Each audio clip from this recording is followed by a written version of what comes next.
जिंदगी मेहनत करने वालों को कभी निराश नहीं करती। इसका बेहतरीन उदाहरण है रमेश बाबू, जो पूरे देश में बिलियनेयर बाबर के नाम से मशहूर है। एक साधारण सा नाई आज रोल्स रॉयस में घूमता है और करोड़ों का मालिक है। कैसे एक साधारण सा बना करोड़पति, जानने के लिए देखिए इंस्पायर सागा।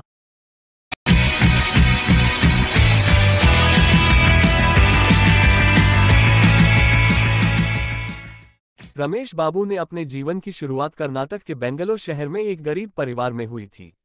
परिवार में माता पिता थे। पिता का ब्रिगेड रोड में एक छोटा सा सैलून था, जहां वे नाई का काम करते थे। लोगों के बाल काटकर जो भी आमदनी होती उसी से परिवार चलाते थे। रमेश बाबू जब मात्र 7 वर्ष के थे तब उनके पिता का असमय निधन हो गया। पिता का साया सिर से हट जाने के कारण उनके परिवार को आर्थिक परेशानियों ने आ घेरा। अब बच्चों के पालन पोषण के लिए रमेश बाबू की मां लोगों के घरों में काम करने लगी। वे खाना बनाती, बर्तन मांजती, घर की साफ सफाई का काम करती। सैलून बंद पड़ गया था। ऐसे में रमेश बाबू की मां ने सोचा कि सैलून रमेश बाबू के चाचा को दिया जाए ताकि वहां से कुछ कमाई हो सके। रमेश बाबू सैलून चलाने लगे और कमाई में से 5 रुपए अपनी भाभी को देने लगे। लेकिन अब भी कमाई पर्याप्त नहीं थी। घर की आर्थिक स्थिति दिन पर दिन बिगड़ती जा रही थी। रमेश बाबू उस समय मिडिल स्कूल में पहुंच चुके थे। घर के हालत सुधारने के लिए उन्होंने छोटे मोटे काम करना शुरू कर दिया। वे अखबार बांटते, लोगों के घरों में दूध लेकर देते और कोई भी काम हाथ में आता उसे करते। जो भी आमदनी होती उसे अपनी मां के हाथ में दे देते। दिन इसी तरह गुजर रहे थे। रमेश बाबू इसी तरह काम करते हुए स्कूल की पढ़ाई कर रहे थे। अब वे 10वीं की परीक्षा उत्तीर्ण कर 11वीं कक्षा में पहुंच चुके थे। उन दिनों मां और उनके चाचा में सैलून के काम को लेकर अनबन होने लगी थी। एक दिन अनबन ने झगड़े का रूप ले लिया। झगड़ा इतना बड़ा कि चाचा ने उन्हें सैलून की कमाई से होने वाली आमदनी से 5 रुपए देना बंद कर दिया। तब रमेश बाबू ने मां से कहा कि वे अपने पिता का सैलून चलाना चाहते हैं। मां यह नहीं चाहती थी। उनकी रमेश बाबू से बड़ी उम्मीदें जुड़ी हुई थी। वे उन्हें पढ़ाई जारी रखने के लिए समझाने लगी कि तब रमेश बाबू ने मां को आश्वासन दिया कि वह पढ़ाई भी जारी रखेंगे और सैलून का काम भी देखेंगे। मां मान गई। जो थोड़ी बचत उनकी मां ने की थी उसी से वर्ष 1989 में सैलून को फिर से शुरू किया गया। सैलून का नाम रखा गया इनर स्पेस रखा। काम में मदद के लिए रमेश बाबू ने 2 लोग रख लिए और इस तरह सैलून का शुभारंभ हुआ। काम आसान नहीं था और रमेश बाबू कई समस्याओं से जूझ रहे थे। क्योंकि उन्हें खुद बाल काटना नहीं आता था, इसलिए सैलून का काम वर्कर के भरोसे चल रहा था। आखिरकार रमेश बाबू को समझ आ गया कि अधिक दिनों तक दूसरों के भरोसे नहीं रहा जा सकता। उन्होंने बाल काटना सीखा और स्वयं सैलून में बाल काटने लगे। उसके बाद से वे बाबर नाम से जाने जाने लगे। उन्होंने सैलून में अपनी पूरी मेहनत झोंक दी। वे देर रात तक वहां काम किया करते थे। मेहनत रंग लाए और सैलून अच्छा चलने लगा। 12वीं तक वे स्कूल जाते रहे। उसके बाद इलेक्ट्रॉनिक्स में डिप्लोमा कोर्स में एडमिशन लिया। लेकिन सैलून के काम के कारण उन्होंने पढ़ाई पूरी तरह छोड़ दी। वह 1993 आ चुका था। रमेश सैलून से ठीक ठाक आमदनी कर रहे थे। घर खर्च में कोई परेशानी नहीं थी। धीरे धीरे वे बचत भी कर रहे थे। एक दिन उनका एक रिश्तेदार उनके पास आया। वह कार से आया था। उसकी कार देखकर रमेश बाबू ने भी कार खरीदने का मन बना लिया। उन्होंने जल्द ही मारुति ओमनी फाइनेंस करवा ली। ये कार उन्होंने स्टेटस सिंबल के तौर पर ली थी और इसे खरीदने में अपनी बचत लगा थी और खुद पर लोन भी चढ़ा लिया था। कुछ दिनों बाद उन्हें अपनी गलती का एहसास हुआ जब उनका बजट बिगड़ने लगा।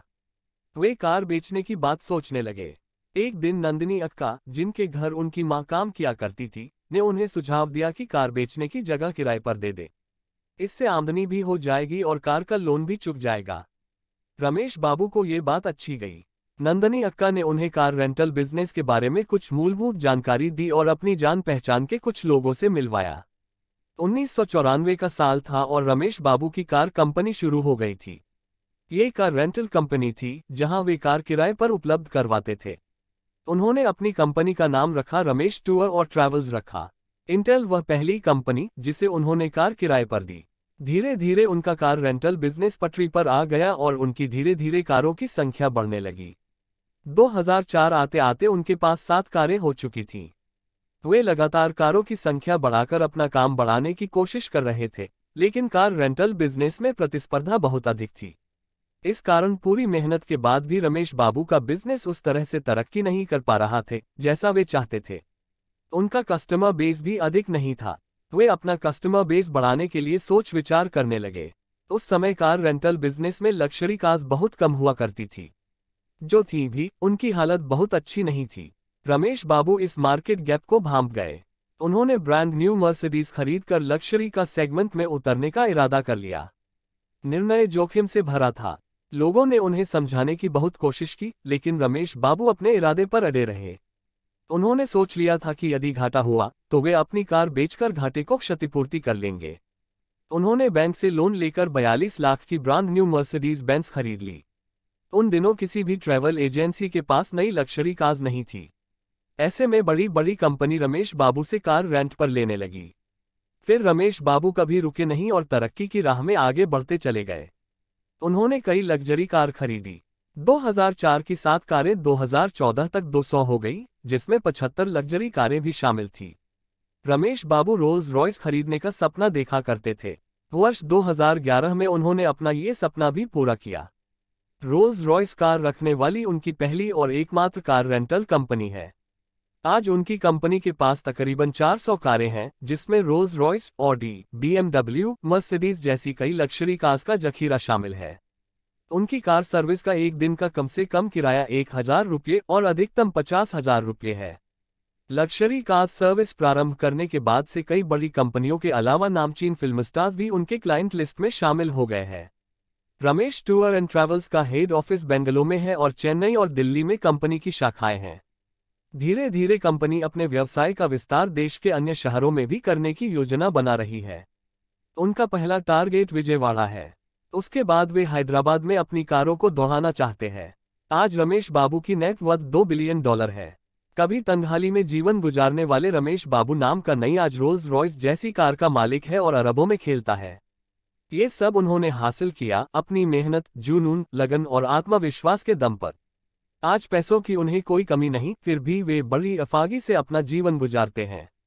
अपना सलून का काम उन्होंने आज भी बंद नहीं किया है।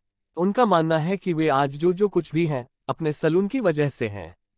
करोड़पति होने के पहले वे खुद को एक बाबा मानते हैं। आज भी रोज वे अपने सलून पर सामान्य कीमत पर लोगों के बाल काटते हैं और कहलाते हैं बिलियनर बाबा। दोस्तों, आपको रमेश बाबू बिलियनर बाबा मोटिवेशनल सक्सेस स्टोरी कैसी लगी? आप अपने कमेंट्स के द्वारा हमें जरूर बताएं।